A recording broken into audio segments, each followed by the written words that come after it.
In this lesson, we'll be taking a look at how to solve triangles. In other words, how are we going to solve these variables which we don't know that are present in the triangle? So H represents this angle up here, which we don't know. F represents the side, and H represents this side.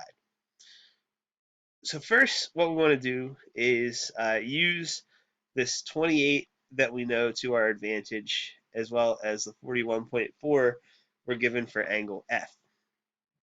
So then we can use a trig function to figure out the bottom leg, H, if we know that H is adjacent to 41.4 and 21 is the hypotenuse.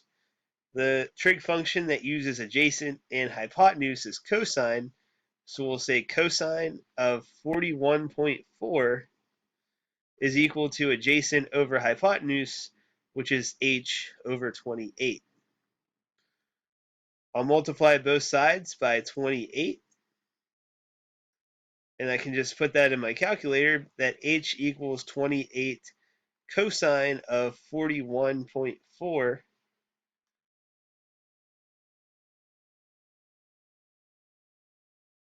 and I get about 21. So H is about 21. They say measure it to the nearest tenth, so we'll say 21.0.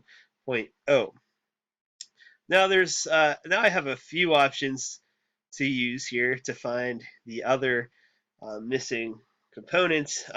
If we're looking at angle H, because we know angle G is 90 and angle F is 41.4, we could use a trig ratio to find H, but it's probably easier just to take 90 plus 41.4, which will give us 134.4. And we know that the sides have to add up to 180. So we'll just take 180 minus 134.4. And that's going to give us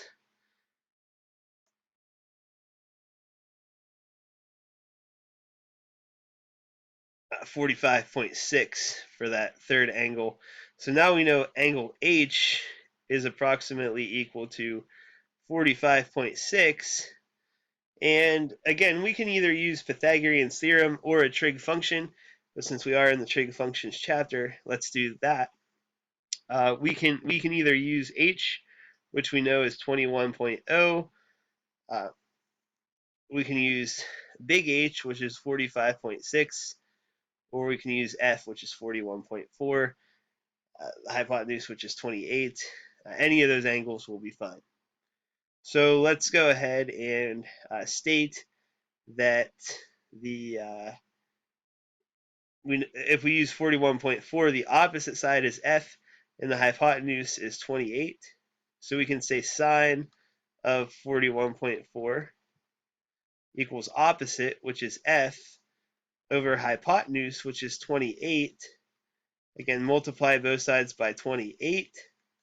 We find that F equals 28 sine of 41.4, which gives us 18.5 roughly. So I'll put that in here. F is approximately equal to 18.5. So we've solved all three of the unknown variables in that triangle. Now in our second example, we have triangle A, B, and C. This time we aren't given an angle measure here. We just have the 90 degrees. So we can easily find this using a trig function, though. We have 9 as an adjacent angle, or an adjacent side to the angle theta. We also have 5, which is opposite. Tangent of theta gives us opposite over adjacent. So remember, to solve for theta, we're going to take the inverse tangent of 5 over 9.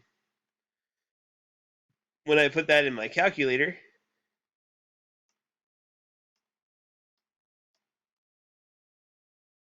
I get about 29.1. So my angle there, B,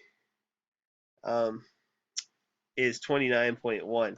And I should have labeled this B. I can kind of cheat and change that into a B. because then what that's going to allow us to do is define two different angles. So if this is 29.1, and we'll call this angle C, uh, we know that the angle adjacent to C is 5, and the angle opposite of C is 9. So we can essentially do tangent of C equals 9 over 5. So therefore, C is the inverse tangent of 9 over 5, which gives us about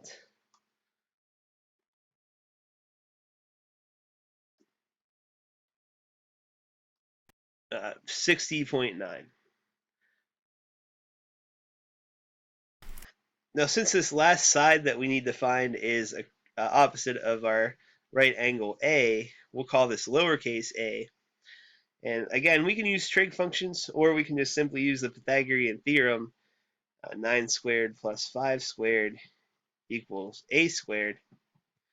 So 81 plus 25 equals a squared, or 106.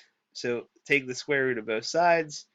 A is going to equal roughly square root of 106, 10.3. So there are my answers to solve for this triangle.